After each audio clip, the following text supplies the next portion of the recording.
Praise the lord. మన ప్రభువును రక్షకుడైన యేసుక్రీస్తు నామములో అందరికీ శుభాభివందనములు. మరొకసారి దేవుని వాక్యమును ధ్యానించుకోవడానికి దేవుని చూపిన కృపను బట్టి ఆయనకి కృతజ్ఞతాస్తుతులు అర్పించుచున్నాను. ఈరోజు అంశము దేవుణ్ణి ఎలా మహిమపరచాలి. నేను దేవుణ్ణి ఎలా మహిమపరచాలి అని ఆలోచించినట్లయితే ఈ వాక్యాలు, ఈ పరిశుద్ధ లేఖనములో నుండి తీసుకున్న వాక్యాలు మనకి ఎంతో ప్రయోజనకరంగా ఉన్నాయండి. ఒక్కొక్కటిగా మనం ధ్యానించుకుందాము. మొదటిగా కీర్తనల గ్రంథము 50వ అధ్యాయము 23వ వాక్యంలో చూసినట్లయితే, స్తుతి యాగము అర్పించువాడు నన్ను మహిమపరుస్తున్నాడు అని చెప్తున్నారు ప్రభు. స్తుతి యాగము మనం అర్పించాలండి. స్తుతిని ఒక యాగముగా చేయాలి.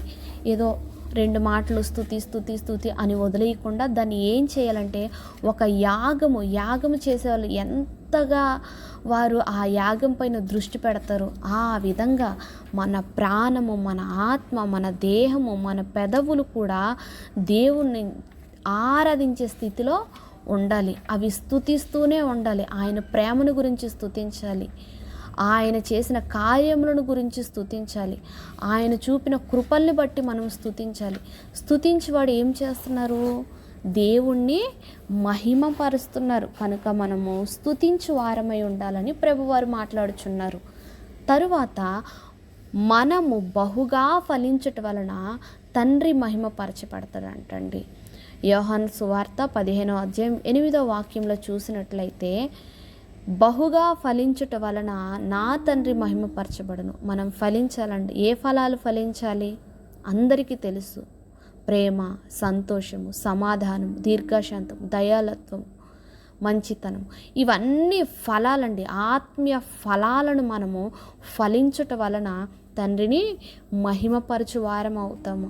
ఎవరిలో అయితే ఫలాలు లేవో వారి ద్వారా దేవుడు బాధపడుతున్నాడు, దుఃఖపడుతున్నాడు. మనము ఫలించినట్లయితే దేవుణ్ణి మహిమపరచగలము. దేవుడికి మహిమ కలుగునుగాక. తరువాత మనుషులు మన సత్క్రియలను చూసి పరలోకమందు తండ్రిని మహిమపరచునట్లు వారి ఎదుట మన వెలుగును ప్రకాశింపజేయనివ్వాలి. ఎలా అంటే ఆ వాక్యపు వెలుగు మనలోకి ఎప్పుడైతే వచ్చిద్దో మనము ఇతరులకు మంచి విషయాలు చెప్తూ, మంచి పనులు చేస్తూ, మంచి క్రియలు చేస్తూ ఉన్నట్లయితే మన వెలుగు చూసి వారు ఏం చేస్తారంట? తండ్రిని మహిమపరుస్తారంట. ఎంత మంచివాళ్ళు, ఎంత ప్రేమ కలిగిన, ఎంత సహాయం చేసే గుణం ఉంది, చాలా గొప్పవాళ్ళు. నిజంగా వీరిని చూస్తుంటే ఆ యేసు ప్రభువుని చూసినట్లే ఉంది అని చెప్పి వారు అనుకున్నప్పుడు దేవుడు మహిమపరచబడతాడంటండి. తరువాత దేవునికి మహిమ కలుగునట్లు మనం ఒకరినొకడు చేర్చుకోవాలి. ఎవరైతే తప్పిపోయి ఉన్నారో, ఎవరైతే లోకంలో ఉన్నారో, ఎవరైతే పాపంలో ఉన్నారో వారిని ఏం చేయాలంటే దేవుని మాటల ద్వారా హెచ్చరించి మనం వారిని విశ్వాసపు గృహంలో, సంఘంలో వారిని మనము చేర్చుకోవాలి. రోమాపత్రిక 15వ అధ్యాయము 6-7 వాక్యాల్లో ఈ మాట మనకు కనిపిస్తుంది. దేవునికి మహిమ కలుగునట్లు ఒకరినొకడు చేర్చుకోమని ప్రభు మనతో మాట్లాడుతున్నారు. తరువాత మన దేహముతో దేవుని మహిమపరచాలండి. దేహంతో ఏ విధంగా దేవుని మహిమపరుస్తాం? మన కళ్ళ ద్వారా, మాట ద్వారా, వినికిడి ద్వారా, నడక ద్వారా, చేతుల ద్వారా, ఈ తలంపుల ద్వారా మనం ఏం చేస్తామో మంచి వాటిని చేసి దేవుణ్ణి మహిమపరచాలి. మన దేహాన్ని పాపానికి అప్పగించకూడదు, వ్యభిచారానికి అప్పగించకూడదు, మోహానికి అప్పగించకూడదు. ఈ విధంగా అప్పగించకుండా పరిశుద్ధంగా దాన్ని కాపాడుకున్నట్లయితే మన దేహముతో దేవుణ్ణి మహిమపరచు వారము ఉంటాము. 1 కొరింథీయులకు రాసిన పత్రిక 6వ అధ్యాయము 20వ వాక్యంలో ఈ మాట మనకు కనపడుచున్నది. తరువాత మనము భోజనం చేసిన, పానం చేసిన, ఏది చేసినా సమస్తమును దేవుని మహిమ కొరకు చెయ్యాలి. పేరు ప్రఖ్యాతుల కొరకు కాదు, మన స్టేటస్ని బట్టి కాదు, మనకున్న దాన్ని బట్టి కాదు, కానీ దేవుని యొక్క మహిమ కొరకు ప్రతి పనిని మనము చెయ్యాలి. అప్పుడు దాంట్లో మనకి దేవుడి సహాయము ఉండిద్ది. ఎందుకంటే మీ అందరికీ ఒక మాట జ్ఞాపకం చేయాలనిపిస్తుందండి. అపోస్తుల కార్యములు 12వ అధ్యాయం 23వ వాక్యంలో చూసినట్లయితే దేవుణ్ణి మహిమ పరచనందున పురుగులు పడి ప్రాణం విడిచనని ఒక మాట కనిపిస్తే చాలా జాగ్రత్త అండి. ఈరోజు మనకున్న ఈ ప్రాణము, ఈ స్వరము, ఈ వినికిడి, ఈ నడక, ఈ బలము, ఈ శక్తి, ఈ సామర్థ్యము సమస్తము దేవుని నుండి వచ్చింది. ఒక పాట చక్కగా పాడినప్పుడు అమ్మ నువ్వు బాగా పాడావంటే అవునవును నేను బాగా పాడానని మనకి తెలియకుండానే మనకి గర్వం అనేది మనలో సాతానుగాడు పెడతాడు. ఇంకా మీరు బాగా వాక్యం చెప్పారు అన్న వెంటనే అవునా నేను బాగా చెప్పానా, మీరు బాగా ప్రార్థన చేశారంటే నేను బాగా ప్రార్థన చేశాను అనే ఆలోచనలు మనకు కలిగి మనం దేవుని స్తుతించకపోతే, మహిమపరచకపోతే మనం నష్టాల పాలవుతాం. కనుక దయచేసి ఏది ఏమైనప్పటికీ, ఎంత ధనం వచ్చినా, ఎంత పేరు వచ్చినా, ఎంత గొప్ప విశ్వాసం వచ్చినా, ఎంత బహుగా విజయం పొందినా సమస్త మహిమ, ఘనత, ప్రభావములు దేవునికి అర్పించే వారమై ఉన్నాము. కనుక మనం ఏది చేసినను దేవుని మహిమ కొరకై చెయ్యాలి, దేవుని మహిమపరచాలి. దేవుడికి మహిమ కలుగును గాక. 1 పేతురు రాసిన పత్రిక 4వ అధ్యాయం 16వ వాక్యంలో ఎవడైనను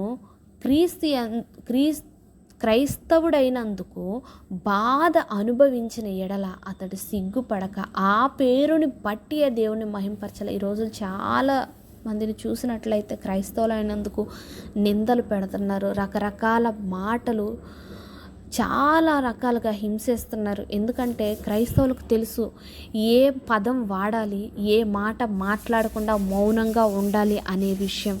కనుక అవతల వాళ్ళు ఎన్నో రకాల మాటలు అన్నప్పటికీ క్రీస్తు పేరును బట్టి, క్రైస్తవుడైన ఆ పేరును బట్టి మనము మౌనంగా ఉండి దేవుణ్ణి మహిమపరచు వారమై ఉన్నాము. ఇంకొక విషయం ఏంటంటే, ఒకడు తనకు స్వస్థత కలుగుట చూచి గొప్ప శబ్దంతో దేవుని మహిమపరచుచు తిరిగి వచ్చినని ప్రభువారు చెప్పుచున్నారు. ఆయనకు మనకు జరిగిన సమస్తాన్ని బట్టి కృతజ్ఞతాస్తుతులు చెల్లించాలి. లూకాసు వార్త 17వ అధ్యాయం 5వ వాక్యంలో చూసినట్లయితే ఒక వ్యక్తి ఆయనకి స్వస్థత కలిగినప్పుడు గొప్ప శబ్దంతో వచ్చాడంట. వచ్చి ఆయనకి కృతజ్ఞతాస్తుతులు చెల్లించాడంట, మహిమ పరుస్తుతో తిరిగి వచ్చాడంట. మనం కూడా ఆయన యొద్దకు వచ్చినప్పుడు ప్రతి నిమిషము, ప్రతి దినము, ప్రతి సమయం, ప్రతి ఆదివారం, ప్రతి ప్రార్థనలో కూడా ప్రభా ఇదిగో నీకు మహిమ, నన్ను బ్రతికించావు, నన్ను నడిపించావు, నన్ను స్థిరపరిచావు, నన్ను బలపరిచావు, నా కుటుంబాన్ని పోషించావు, రక్షించావు. ఈ విధంగా మనము ఆయన సన్నిధిలోకి సమీపిస్తూ ఆయన్ని మనము మహిమపరచువారమై ఉన్నాము. ఇంకొక విషయం ఏంటంటే, క్రీస్తు సువార్తను అంగీకరించి ఒప్పుకొని ఆయనకు విధేయులయ్యి ధర్మము చేయుచు ఆయన చేసిన కార్యమును బట్టి యోగ్యతగా కనబడినందున దేవుణ్ణి మహిమపరుస్తారంట. ఎప్పుడైతే ప్రజలు మనల్ని చూసి, మన విధేయతను చూసి, మనం ధర్మం చేసినప్పుడు, మనం యోగ్యంగా కనపడినప్పుడు ఇతరులు ఏం చేస్తారు, మనల్ని బట్టి దేవుణ్ణి మహిమపరుస్తారంట. కనుక మనం ఏం చేయాలంటే, మొదటిగా దేవుడికి స్తుతియాగం అర్పించాలి, 2 ఆయనలో ఫలించాలి, 3 సత్క్రియలు అంటే మన వెలుగుని ప్రకాశింపచేయనివ్వాలి, 4 ఒకరినొకరు చేర్చుకోవాలి, 5 మన దేహముతో దేవుని మహిమపరచాలి, 6 క్రైస్తవుడైనందున మనకి శ్రమ కలిగితే, హింస కలిగితే దాని ద్వారా దేవుని మహిమపరచాలి, 7 మనకి కలిగిన స్వస్థతను బట్టి అవ్వచ్చు, కార్యముని బట్టి అవ్వచ్చు, ఆయన మహిమపరచువారమై ఉండాలని ప్రభువారు కోరుచున్నారు. ఒకవేళ మనం మహిమపరచకపోతే అపోస్తుల కార్యములు 12వ అధ్యాయం 23వ వాక్యం ఒకసారి ధ్యానించండి, చదవండి. అప్పుడు మనం ఎలా మహిమపరచాలో అప్పుడు మన హృదయానికి, మన ఆత్మకి తెలిసిద్ది. మహిమపరచకపోవడం వల్ల వచ్చే నష్టాన్ని కూడా మనము గ్రహిస్తాము. కనుక మనము నిత్యము మహిమపరిచే గుంపులో ఉండాలని ప్రభు పేరట అందరికీ తెలియచేయుచున్నాను. ఈ కొద్ది మాటలు దేవుడు మన వినికిడిలో ఫలింపచేసి, మన హృదయములో ఈ యొక్క వాక్యమును ఫలింపచేసి ఆశీర్వదించునుగాక. ఆమెన్. అందరికీ వందనాలండి. Praise the lord.